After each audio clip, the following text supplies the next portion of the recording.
Okay, here we go. Welcome to Holes chapters 14 through 20. Here's our recap.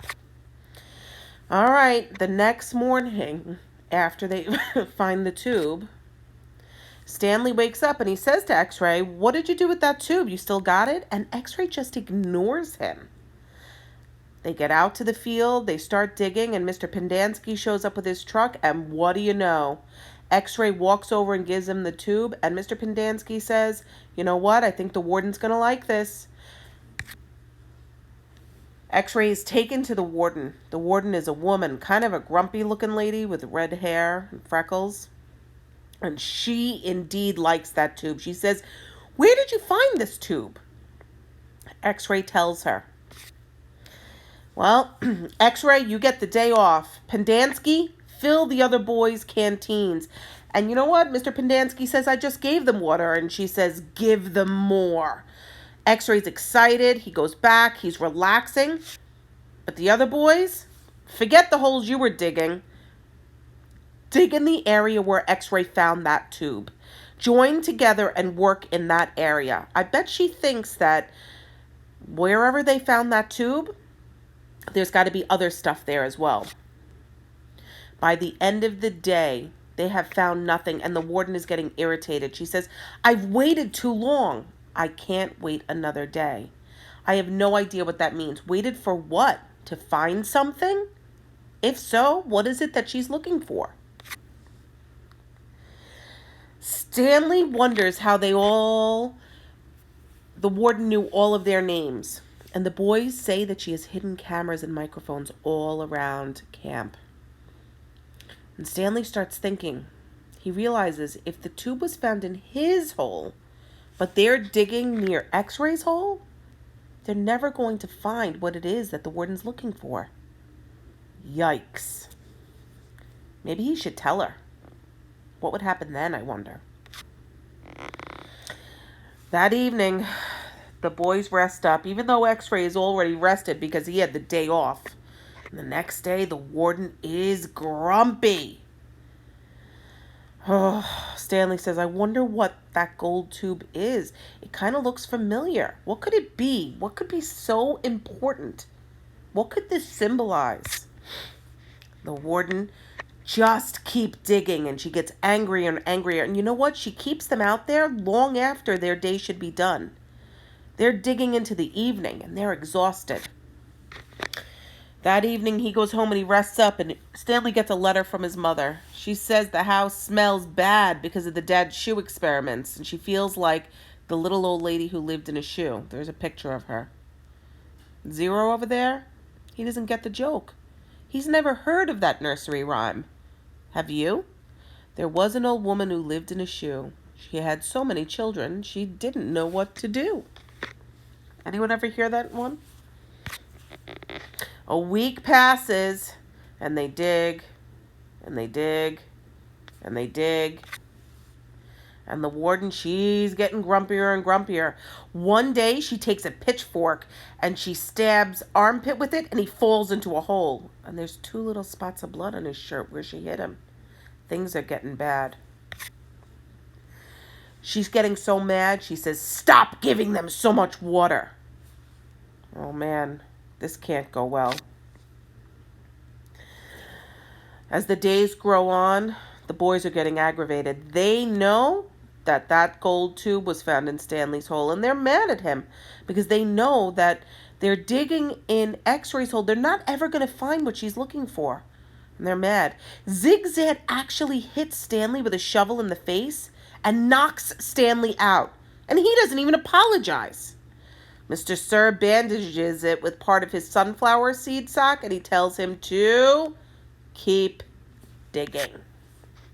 The next day, they go back to digging their own holes in random parts of the lake. Looks like the warden gave up.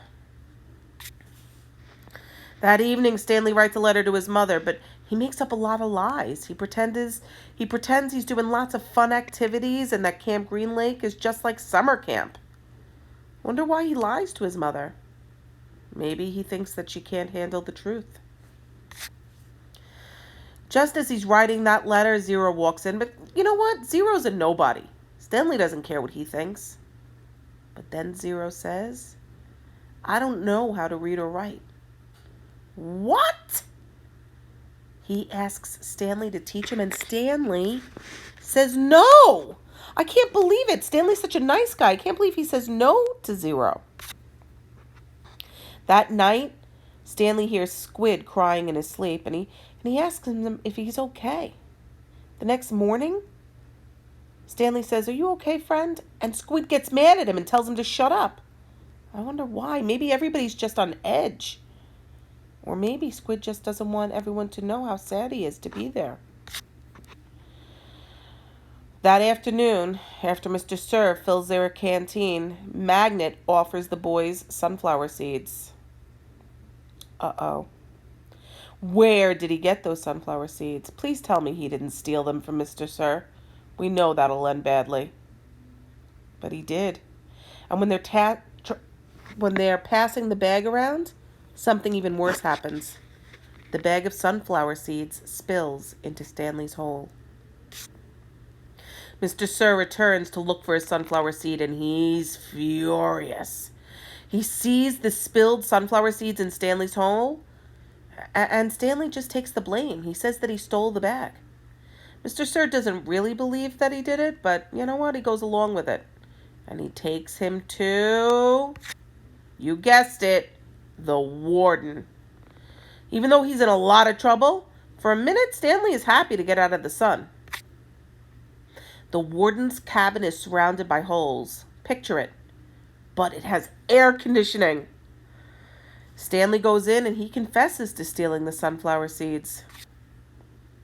The warden asks Stanley to go into the other room and bring back a case with flowers on it. Stanley's confused, but he does it. Of course he listens to her. What could be in that case? It ends up being a makeup case. Strange. Stanley's there for stealing, and she's getting ready to do her makeup. She starts painting her nails this deep red color. Weird thing to do. But then she tells Stanley that there is rattlesnake venom in her nail polish. And it's toxic when it's wet. What? And then she runs her hand down Stanley's cheek. It starts to tingle. I'm so terrified. Is she going to get him rattlesnake venom for stealing? But she does something really surprising. She turns to Mr. Sir and slaps him across the face, scratching his skin with her venomous nails. The guy falls to the floor, clutching his face and writhing in pain. OMG. She's actually annoyed that Mr. Sir brought this silly little stealing thing to her attention. She doesn't care. She just wants to know more about the gold tube and other things that could be related to. She says that Mr. Sir isn't going to die. Unfortunately for you, the warden tells Stanley. Oh yeah, because I bet when Mr. Sir recovers, he's going to be mad at Stanley. Stanley better watch out for Mr. Sir after this, because I think he's going to hold a grudge. And he better look out for the warden, too. Things in Camp Green Lake are getting out of hand. That's it for this week, friends.